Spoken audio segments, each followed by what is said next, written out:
بسم الله الرحمن الرحیم. به نام خداوند بخشنده مهربان.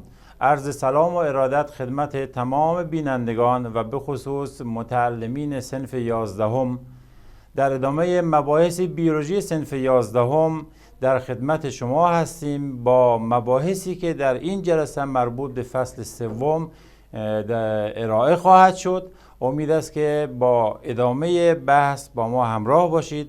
اما در این جلسه با همدیگر چه قسمت‌هایی را به بحث می‌شینیم؟ توجه بفرمایید.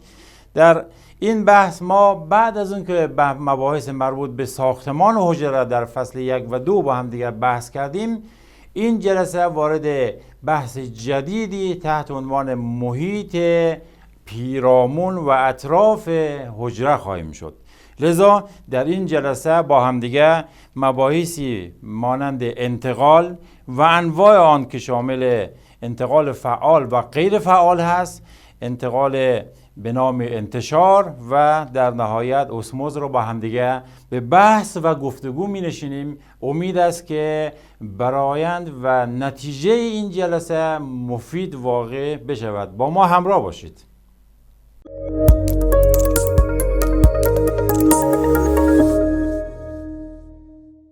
خب، ما در جلسات گذشته درباره حجره صحبت کردیم.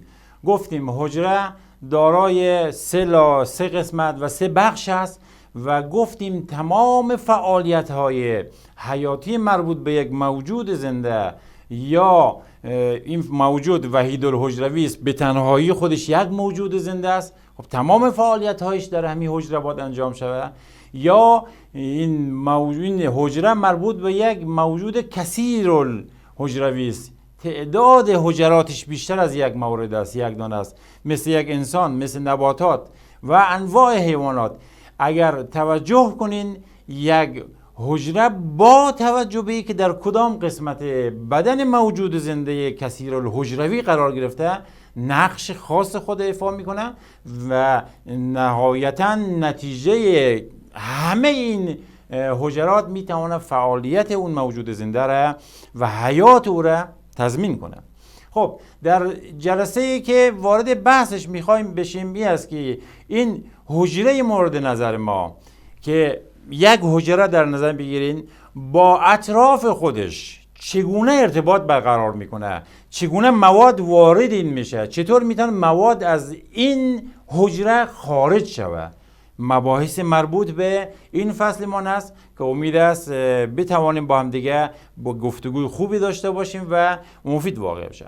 اما یک فعالیت مهمی که حجره باید داشته باشه، ما این فعالیت تحت عنوان انتقال نامگذاری میکنیم. انتقال چیست؟ ما در بحث انتقال دنبال چه چیزی هستیم و چه چیزی را میخوایم با هم دیگه بحث کنیم؟ توجه کنین، در بحث انتقال اولین چیزی که باید بدانیم این است که از قسمت‌های یک حجره مهمترین قسمتی که در این قسمت فعال میشه و در بحث انتقال فعال میشه غشای حجرویه. غشای حجروی نقش فوق‌العاده فعالی را در بحث انتقال مواد به عهده میگیره. به چه ترتیب؟ به این سبکی که الان خدمتتون ارائه میشه. غشای حجروی اگر خاطر مبارکتان باشه، در فصل گذشته براش یک سری خصوصیات و ویژگی هایی در نظر گرفتیم. توجه کنین، این خصوصیات عبارت بود این که در حجره خارج ترین قسمت یک حجره است، با محیط اطراف خودش در حال برخورد و تعامل هست.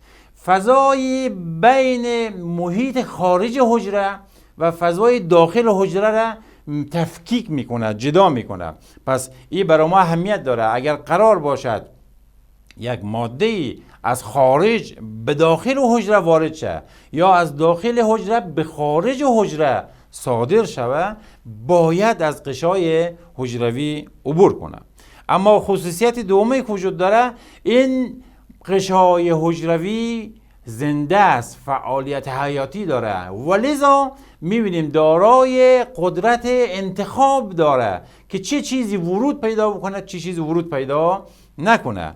و سومین مؤلفه و خصوصیت غشای حجروی این است که قابلیت نیمه قابل نفوذ داره که این سه با هم وقتی کنار هم قرار بگیره برای غشای حجروی یک تعریف و یک نتیجه خیلی خوبی داره. توجه کنین این نتیجه چیست؟ نتیجه این است که این غشاست که میتونه مواد را کنترل بکنه که از این وارد حجره بشود یا نشود، خارج بشود یا نشود. پس در بحث انتقال آن قسمتی از حجره که اهمیت دارد چیه نامش؟ غشای حجروی است. خب این بحث اولیه ما. اما بحث انتقال را ادامه میگیریم با بحث تعریف. توجه کنین ما اگر یک موجود زنده را داشته باشیم در درونش و قسمت بیرون حجره یک سری موادی در حال تبادل هست، وارد حجره میشه یا از حجره خارج میشه، این را اسمش رو میذاریم انتقال. انتقال یعنی جابجا شدن مواد بین موجود زنده و قسمت‌های دیگر، یک حجره با قسمت‌های حجرات دیگر، یک حجره با محیط پیرامون خودش و اطراف خودش، این اسمش میذاریم انتقال. اما آیا انتقال انواع داره یا نداره؟ انواع انتقال را توجه داشته باشین. انتقال یا انتقال فعال است یا انتقال غیر فعال است. یعنی چی؟ یعنی اینکه در انتقال فعال ما یک سری ویژگی‌هایی میتونیم ببینیم، در انتقال غیر فعال یک ویژگی دیگه. این تمایز به خاطر ویژگی‌هایی که داره ایجاد خواهد شد. اما انتقال غیر فعال خودش میتونه دو دسته باشه، نفوذ، انتشار یا دیفیوژن هست که میتونه متفاوت باشه و اسموس هم که یک نوع انتقال غیر فعال است. اما برای ما شاید سوال ایجاد بشه چرا او را فعال نامیدیم این را غیر فعال؟ توجه کنین انتقال مواد در درون بدن یک موجود زنده میتونه نیاز به صرف انرژی داشته باشه.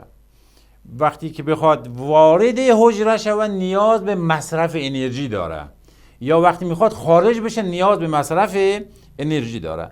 یک دسته از انتقال ها این گونه است. اینها را ما اصطلاحاً اسمش مینامیم انتقال فعال. چرا؟ چون برای اینکه این مواد جابجا شود و انتقال پیدا کنه نیاز به فعالیت داریم، نیاز به انرژی داریم. اگر شکل نگاه کنین این بایسیکل ران را توجه کنین داره میره بال، بسیار برای این مسئله که دستر بالایی میره بالا انرژی مصرف میکنه. اما در نقطه مقابلی ما یک سری انتقال هایی در بدن موجود زنده داریم که این موجود زنده نیاز به مصرف انرژی نداره. به چه ترتیب؟ اینها خود به خود و طبق یک مکانیسم خاصی اتفاق میفته. این دسته از انتقال هایی که انرژی نیاز نداره ما اصطلاحاً اسمش میذاریم انتقال غیر فعال که انتشار و اسموز از جمله مواردش بود. اگر مثال بزنیم این بایسیکل راند وقتی که به سرازیری میفته در اونجا هیچ انرژی دیگه نیاز نداره، راحت نشسته رو بایسیکل و بایسیکل خودش حرکت میکنه. مگر توجه کنین در اینجا صرف انرژی ما نداریم. این رو بهش میگیم انتقال غیر فعال. خب انواع را با هم دیگر پس داشتیم، بحث علت نامگذاری را با هم دیگر بررسی کردیم. اما در اسلاید بعدی براتون در نظر گرفتیم که وارد انتقال غیر فعال یا پسیو ترانسپورت بشیم. توجه داشته باشه در اینجا انواعش با هم دیگه بررسی میکنیم و مکانیزمش هم با هم دیگر به بحث میشینیم. اما اولین بحثی که در اینجا هست این است که در بحث انتقال غیر فعال جابجایی ما بدون صرف انرژی اتفاق میفته. در بحث انواع انتقال غیر فعال هم خدمتتون عرض کردیم که اسموس را داریم و بحث نفوذ یا انتشار را که در ادامه به جزئیاتش میپردازیم.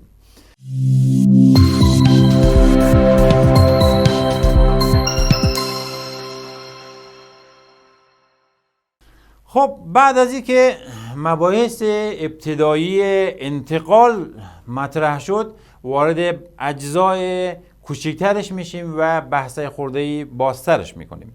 توجه داشته باشیم ما بحث را از عملیه نفوذ انتشار یا دیفوژن شروع میکنیم. چرا؟ چون در اینجا صرف انرژی نداره. ما الان میخوایم کمتر انرژی مصرف کنیم. توجه داشته باشین در انتشار یا نفوذ ما صرف انرژی نداریم. به چه دلیل؟ به دلیلی که اساس کار در اونجا چیست؟ جنبش و حرکت جنبشی و انرژی که در اینجا وجود داره و اینکه یک منفذی وجود داشته باشه یا یک فضای میان مولکولی وجود داشته باشه که بتوانه این مولکول مورد نظر ما بدون هیچ صرف انرژی با همون انرژی که خودش داره چه کار بشه؟ وارد حجره شوه و در نهایت انتقال اتفاق بیفته. خب در چنین انتقالی میبینید ما نیاز به پروتئین های حامل دیگه نداریم. پروتئین های حامل اون زمانی است که ما نیاز به انرژی داریم که یک ماده را جابجا کنیم. پس جمع کنیم مطلب را. در تعریف داشته باشیم نفوذ جابجا شدن مولکول هاست بر اساس چی؟ بر اساس انرژی جنبشی خود اون مولکول. دیگه نیازی به انرژی نداریم. توجه داشته باشین این که با چه سرعت این مواد جابجا شوه. این برای ما از کجا مشخص میشه؟ چه مؤلف هایی برای ما نشان میده که سرعت چی باشه؟ خب نوع ماده و مقدارش، نوعش به معنی که چقدر انرژی جنبشی و حرکت جنبشی داشته باشه و همچنین میتواند تعداد و منافذ و او راه های ورود این ماده به درون حجره. این هم یکی از مؤلفه هاست که میتواند تعیین کنه سرعت چی باشه. سرعتش به نوع حجره و نوع ماده مورد نظر ما میتونه به اصطلاح ربط داشته باشه و بستگی داشته باشه. اما اینم در نظر داشته باشین که باید این مولکول ها و این ذرات و ماده‌ای که وارد حجره مخواهد شود باید کوچکتر از منافذ باشه، خرد باشه. اگر کلان باشه قاعدتاً از غشای حجروی با صرف انرژی باید وارد شود. ما فقط مولکول های خیلی خرد را میبینیم که میتونه به راحتی از غشا عبور کنه بدون صرف انرژی. اما مثال برایتون بزنیم در بدن موجود زنده کدام قسمت ها انتقال مواد به طریق انتشار یا نفوذ است. توجه کنین در بحث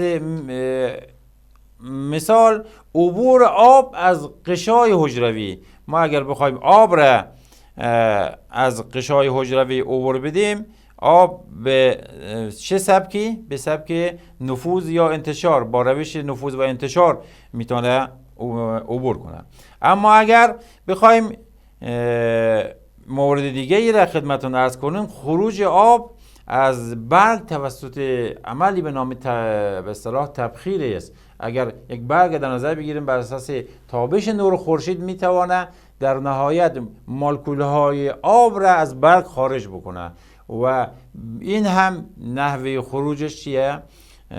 از نوع نفوذ و انتشار است. اما در درون بدن موجود زنده مثل ما و شما میتونه تنفس و جابجا شدن و تبادل گازهای تنفسی به روش نفوذ و انتشار اتفاق بیفته و همچنین در ترکیب زیایی. خب در بحث بعدی که با آن میپردازیم بحث اسموز را میخوایم با هم دیگه به بحث بشینیم.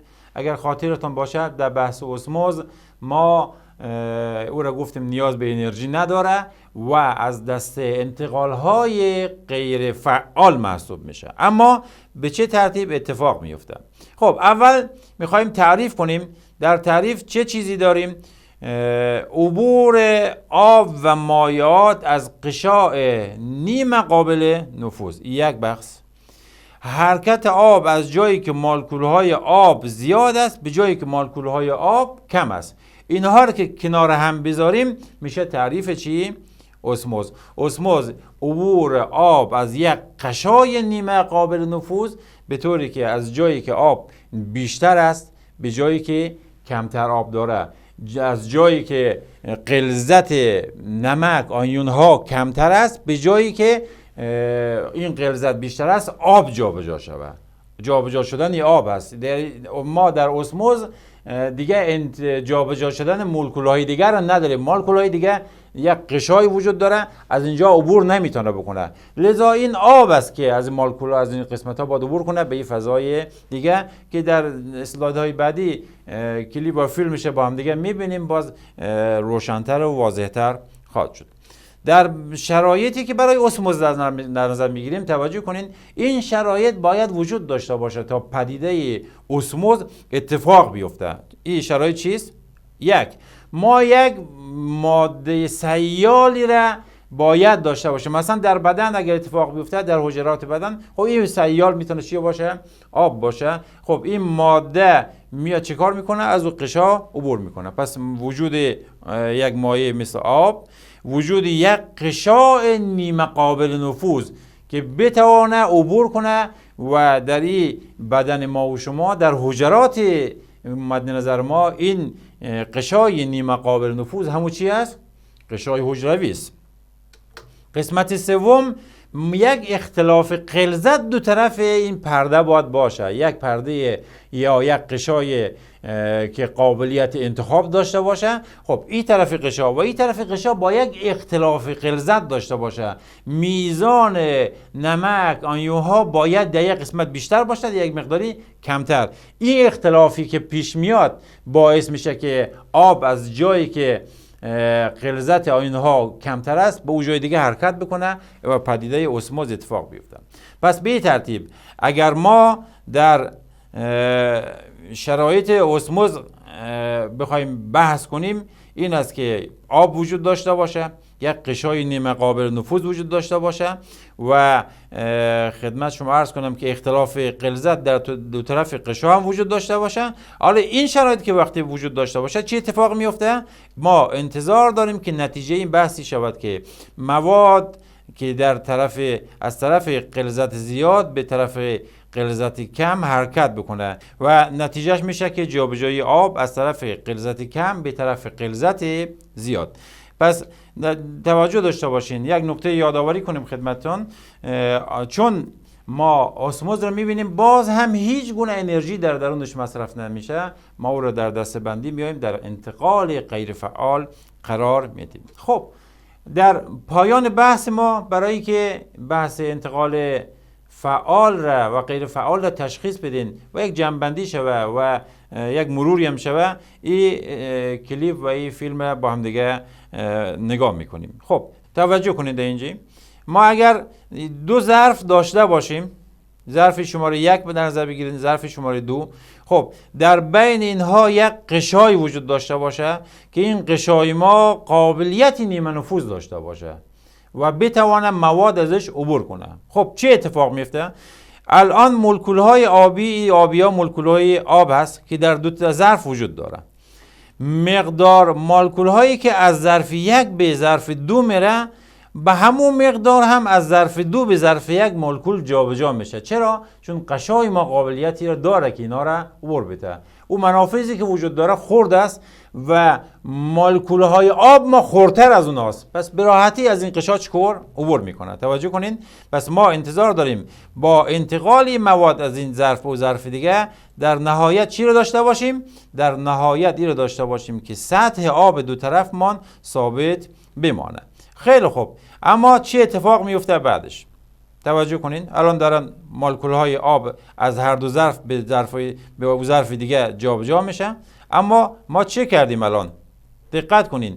الان مولکول‌های توجه کنین، مولکول‌های سفید مولکول‌های شکر است، کلانتر است و مولکول‌های آب خردتر است. خب چه اتفاق میفته؟ حالا در یک ظرف ما شکر اضافه کردیم. یه قسمت توجه کنین، این سفیدا شکر است، کلانتر است، بزرگتر است. خب در اینجا توجه کنین چند تا مولکول شکر داریم؟ 10 تا 15 تا 20 هر تعدادی باشه فرق نمیکنه. اما در ظرف دیگه ما هیچ گونه مولکولی از شکر وجود نداره. حالا چه اتفاق میفته؟ در این ظرفی که شکر وجود داره در این قسمت غلظت این محلول ما و این مایع ما چیکار میشه؟ بالا میره. وقتی غلظت بالا رفت، خب میخواد مولکول های شکر هم از غشا عبور کنه، در این سمت هم بره، طبق پدیده انتشار داشتیم. ولی گفتیم این غشای ما قابلیت این رو نداره که مولکول های و شکر که کلانتر است عبور بشه. شکر میاد از اینجا عبور کنه اما در این پرده گیر میکنه. توجه کنین، دانه شکر کلانتر است، مولکول شکر کلانتر است، منفذها کوچکتر است. پس شکر از این غشا عبور نمیکنه. در این ظرف همچنان غلظت شکر چی است؟ بالاست. خب چه اتفاق میفته وقتی که غلظت وجود داشته باشه؟ یادتون باشه در اسموز ما گفتم اختلاف غلظت باید چی وجود داشته باشه. خب میاد این شکرها که عبور نمیکنه، مولکول های آب که در پوست هست میتونه راحت از این منفذ عبور کنه و در نتیجه میزان مولکول های آب در ظرفی که شکر وجود داره افزایش پیدا میکنه. توجه کنید، مولکول های آب داره رد میشه، شکر گیر کرده. خب نتیجهش چی میشه؟ نتیجهش این میشه که دائما آب از ظرف یک که شکر نداره وارد ظرف دو میشه که شکر داره و سطح آب در حال بالا آمدن است. عبور این آب از به این سبکی که الان در این تصویر میدین اسمش هم بذاریم اسموز. اسموز عبور آب از یک قشایی که قابلیت نیمه نفوذ داره از یک ظرفی که غلظت کمتر است به یک ظرفی که غلظت بیشتر است. اگر توجه کنین آب تا جایی که امکان داشته باشه میاد بالا در یک سطح مشخصی که بحث فشار اسموزی هست در اونجا متوقف میمونه و در نهایت اسموز در اونجا تمام بشه. پس ما تا حالا با همدیگر این مباحث را مرور کردیم. اگر آماده هستین با همدیگر یک سوال کنکور رو ببینیم که از این قسمت طرح شده.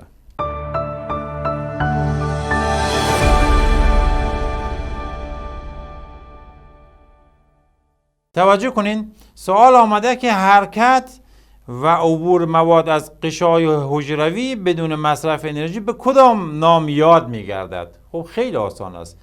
انرژی نیاز نداره، پس انرژی که نیاز نباشه نوع انتقال غیر فعال است. گزینه یک باید گزینه صحیح باشه. خیلی آسان و خیلی راحت میتوانید به این مطالبی که گفتیم گوش بدین، یاد بگیرین و سوالای کنکور را به راحتی حل کنین. خب امید است که این جلسه هم براتون مفید باشه. یک مقداری توقع ما است که دقت بیشتری در جلساتی که گوش میکنین داشته باشین تا انشالله این مطالب را هم فرا بگیرین و بتوانید در کنکور موفق باشین. شما را به خدای منان می سپاریم.